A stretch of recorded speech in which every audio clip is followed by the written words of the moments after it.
Let's play a game, a word association game.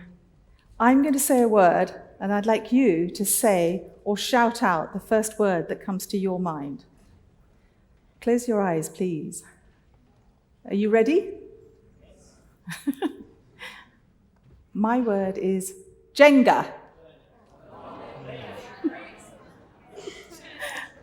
Well, I'm sorry, I didn't hear everything everyone said, but I expect some of you will have said some of the following: game, fall, crash.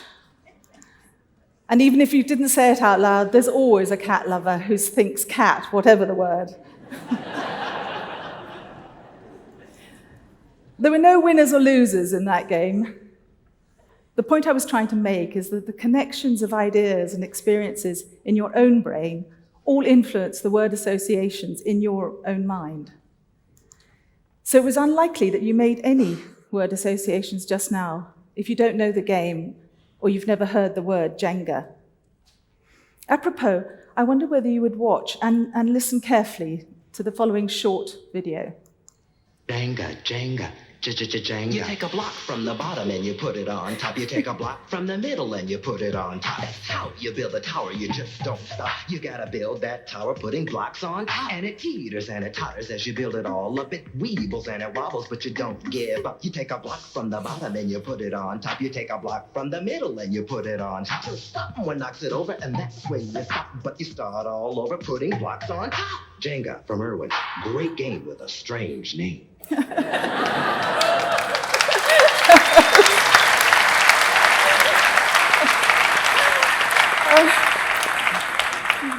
That was the very first TV commercial of Jenga, circa 1986, if you couldn't tell from the hairstyles.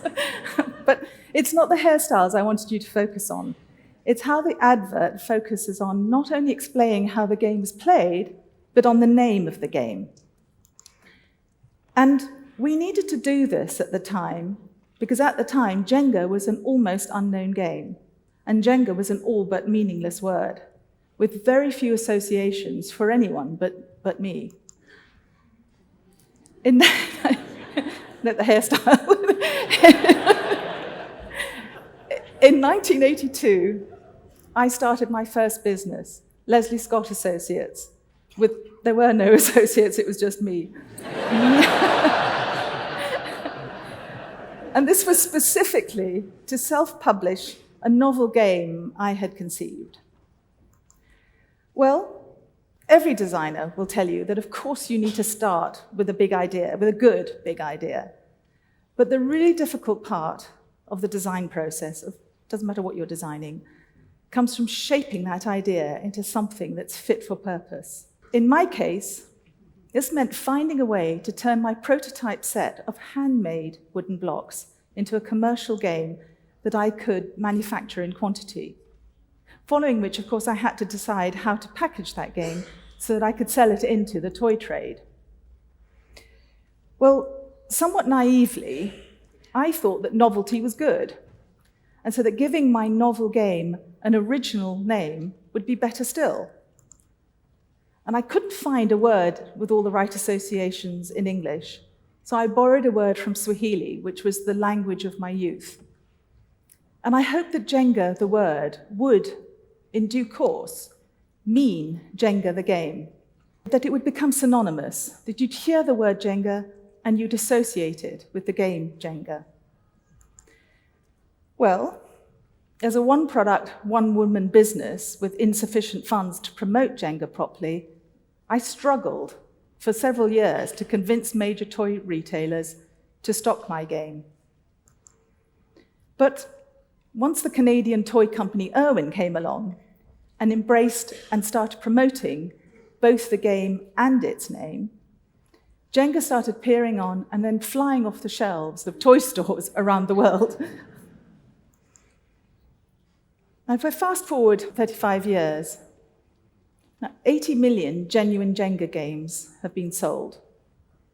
And such a large number of people are now acquainted with the game that I think Jenga the word does mean Jenga the game for a large number of people, creating a whole lot of other associations and some of which are really quite bizarre. Now, very, very few games succeed, let alone capture the imagination of so many people. So what's the appeal of this particular game? It seems almost too simple to have acquired such universal recognition. But as I hope to show you, behind this wall of simplicity, something very complex is going on when we play Jenga. First off, you have to think about this. For a word to have acquired so many associations and to be used figuratively so frequently, the literal meaning of that word needs to be well understood, especially if that word is used as a metaphor, where we're hoping to explain a new or complex idea by comparing it to a simple idea, or at least, at the very least, a familiar experience. So when Jenga is used figuratively, implicit is that Jenga is a familiar experience, or a comparatively simple idea. Well, I think it maybe is a familiar experience now for a lot of people, but I'm not so sure about the simple idea, especially if you consider that first and foremost, Jenga is a game. So its name embodies all the meanings we already attribute to the word game, such as game is an animal that's hunted for sport or the pot. Game is a clever plan or ploy. And beyond the game, well, that's a particular line of work. So even if we rule out all those previous definitions and any other definition for the word game, we're still left trying to define game as something we play, as a plaything. And believe me, this is incredibly difficult to boil down to a simple definition. Now, Eric Zimmerman, he's the games designer. He has a definition of game that I, as a games designer, find the most satisfactory. He says, a game is a system in which players engage in an artificial conflict defined by rules that results in a quantifiable outcome. And I'd add to this that I think almost by definition, the goal of a game is to win that game. So now that the word Jenga means the game Jenga, I think you've got to bear in mind it comes already chock-a-block full of meanings of the word game before we even consider what playing this particular game means. At first glance, Jenga seems simple. I mean, pretty much as simple as it gets. It comprises 54 blocks and 3 rules. That's it.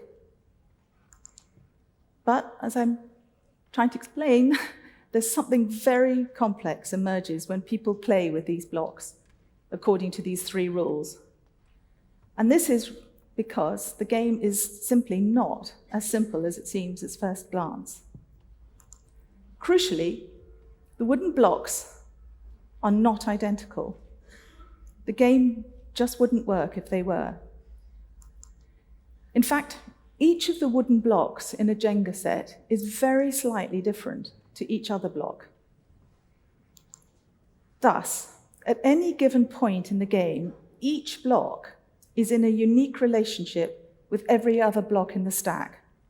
And this relationship changes unpredictably every time a particular block is removed from the stack and changes again when that same block is placed back on top of the stack.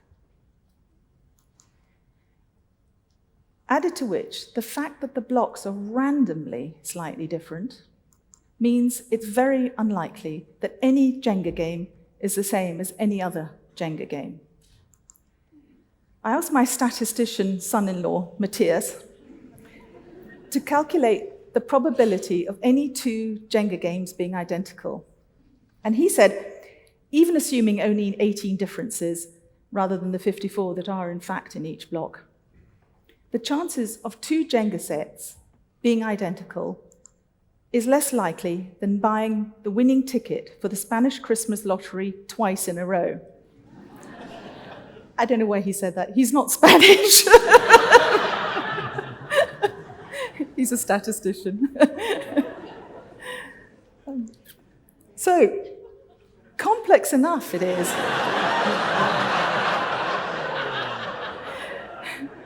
And this is even before we try to factor in environmental conditions or bring in players, human beings who come with their very own set of skill sets and attitudes to life.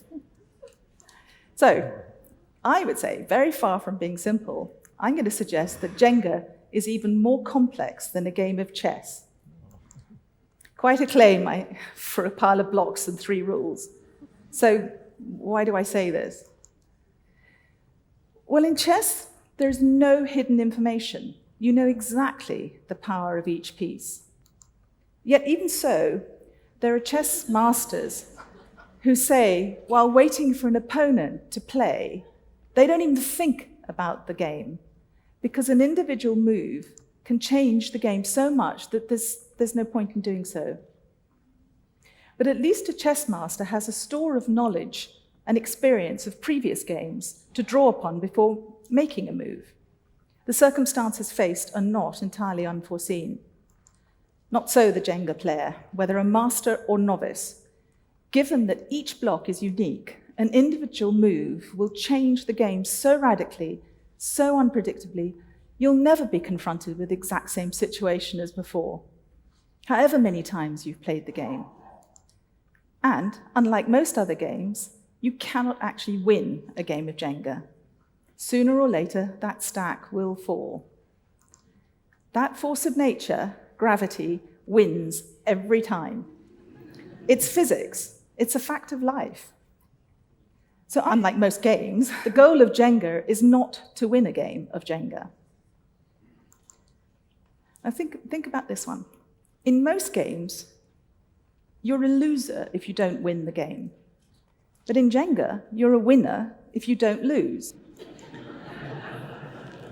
And you can feel like a winner every time you don't lose, which can be many times per game. Sorry, to explain, let me digress a moment. In one way, Jenga is like a game of football. Both are played for a fixed period, albeit in football, it's for 90 minutes, whereas Jenga, it's until the tower falls. Now, in football, the aim is to score as many goals as possible until your 90 minutes are up. In Jenga, the aim is to move as many blocks as possible before the tower falls down. Keep football in mind and think how excited, how euphoric players feel when scoring a goal. Every goal is a triumph in itself, regardless of the outcome of the match. So in Jenga, if the aim isn't to win the game, but rather to stave off the inevitable and keep the tower standing as long as possible, I suggest that the best way to play Jenga is not to think about the end game, but to concentrate on winning your turn. Await your turn, assess the situation as you find it, and then take your move. And if the tower is still standing after you've removed a block and you've placed it back on top, well, this is akin to having scored a goal. And you're entitled to feel very satisfied. After all, you've just succeeded in defying gravity. And the higher and more unstable the tower, the more intense is that feeling of satisfaction derived from removing a block and placing it on top without toppling the tower. So I suggest that when the odds are stacked against you, keep it simple. Take it block by satisfying block, literally in a game of Jenga, figuratively in real life. Now back to that word association game.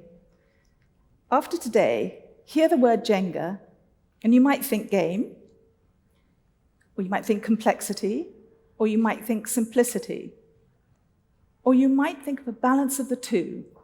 Hear Jenga, and you might think simplexity. Though, of course, someone will still think cat.